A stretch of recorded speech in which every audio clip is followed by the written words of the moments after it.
en cette ère, Dieu fera en sorte que tous pratiquent sa vérité. Au nom du Père et du Fils et du Saint-Esprit. Amen. Le Seigneur soit avec vous. Chers frères et sœurs dans le Christ, en ce jour mercredi de la deuxième semaine du temps de Pâques, dans la première lecture, nous voyons les apôtres qui ne sont pas bien compris par le grand prêtre et le parti des Sanhédrins. Ils ont été condamnés pour avoir parlé de la résurrection du Seigneur Jésus-Christ.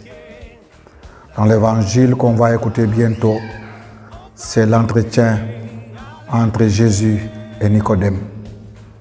Et Saint Jean nous relate, nous redit que Dieu a tant aimé le monde qu'il a envoyé son Fils unique, afin que tout homme qui croit en lui ne périra pas, mais qu'il obtient le salut.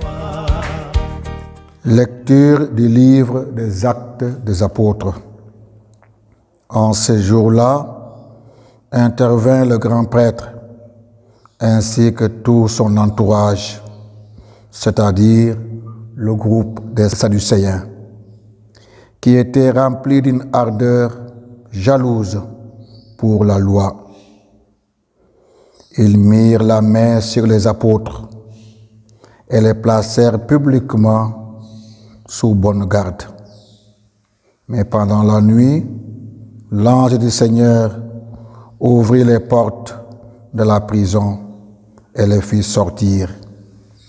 Il leur dit: partez, tenez-vous dans le temple, et là, dites au peuple toutes ces paroles de vie. Ils l'écoutèrent. Dès l'aurore, ils entrèrent dans le temple, et là, ils enseignaient.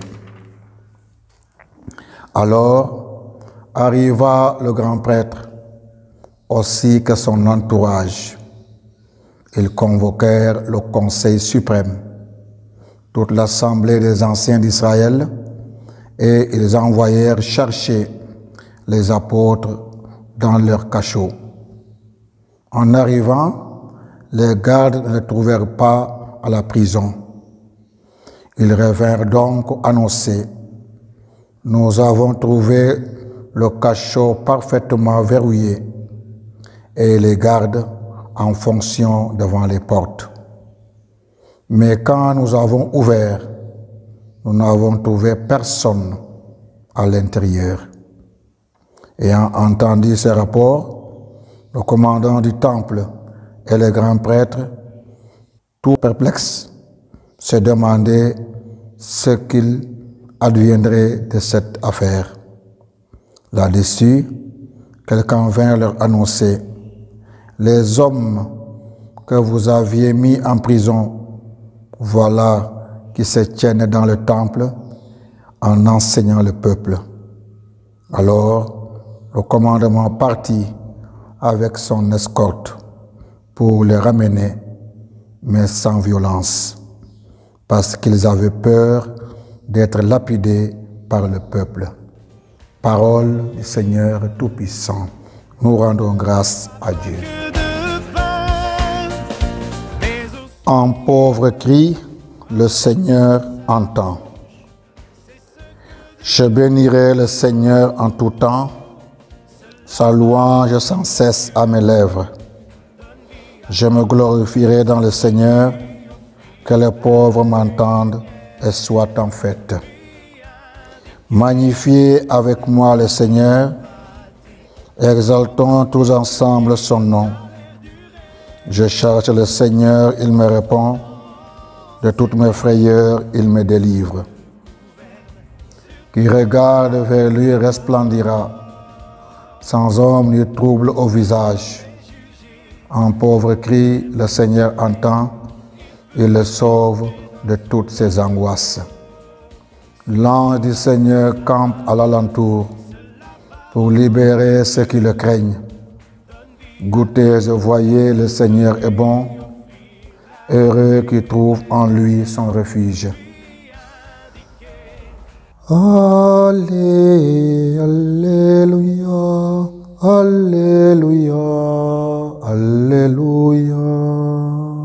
Dieu a tant aimé le monde qu'il a donné son Fils unique afin que ceux qui croient en lui aient la vie éternelle. Allé, alléluia, alléluia, alléluia. Le Seigneur soit avec vous. Évangile de Jésus-Christ selon Saint Jean. Dieu a tant aimé le monde qu'il a donné son Fils unique, afin que quiconque croit en lui ne se perde pas, mais obtienne la vie éternelle. Car Dieu a envoyé son Fils dans le monde, non pas pour juger le monde, mais pour que par lui, le monde soit sauvé. Celui qui croit en lui échappe au jugement.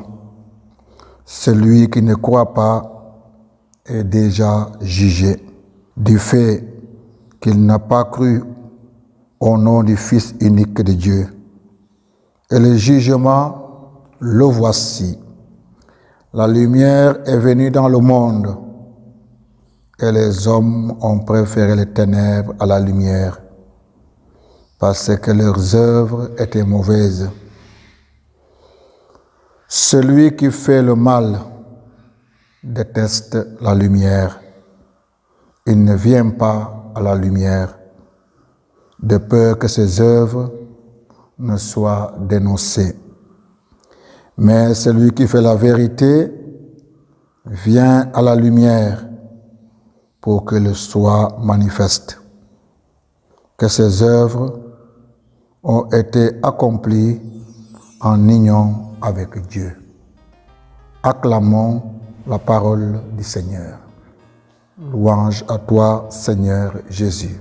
En cette ère, Dieu fera. Bien, chers frères et sœurs, la première lecture d'hier tirée du livre des Actes des Apôtres, le chapitre 4 au verset 32 à 37, nous disait que les apôtres rendaient témoignage à la résurrection du Seigneur Jésus et ils jouissaient d'une grande ferveur en faveur du peuple.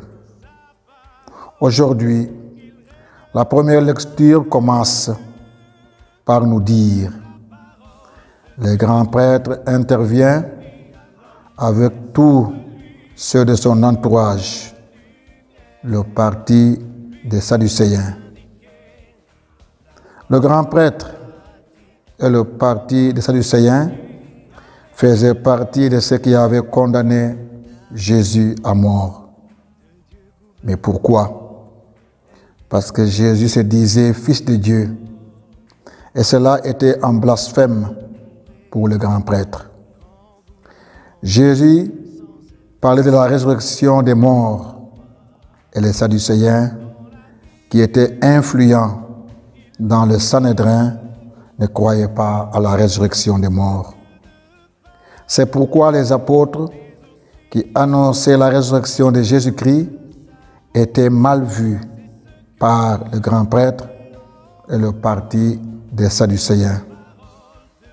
Les apôtres convaincus de cette vérité qu'est la résurrection de Jésus et qui jouissaient d'une grande popularité devant le peuple étaient considérés par le grand prêtre et le parti des Sadducéens comme des adversaires qui venaient détruire la religion.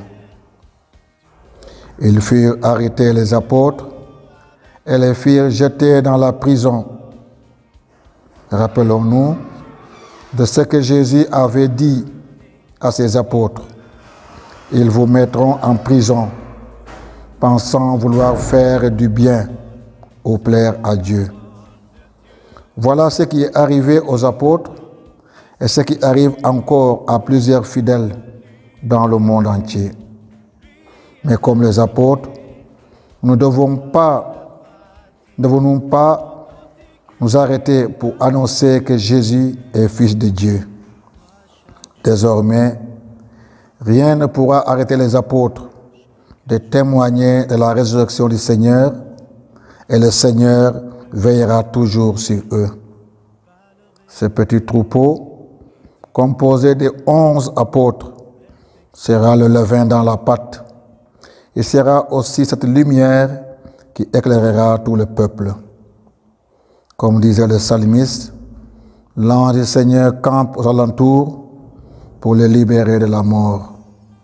Comme un berger veille sur son troupeau, le Seigneur veille sur ses amis.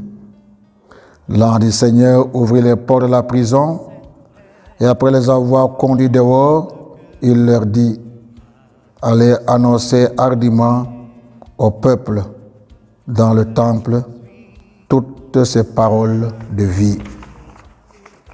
L'évangile d'aujourd'hui nous parle de l'entretien de Jésus avec Nicodème, l'amour de Dieu envers les hommes. La mission du Fils de Dieu est de sauver tout le monde, mais pour être sauvé, il faut croire en lui.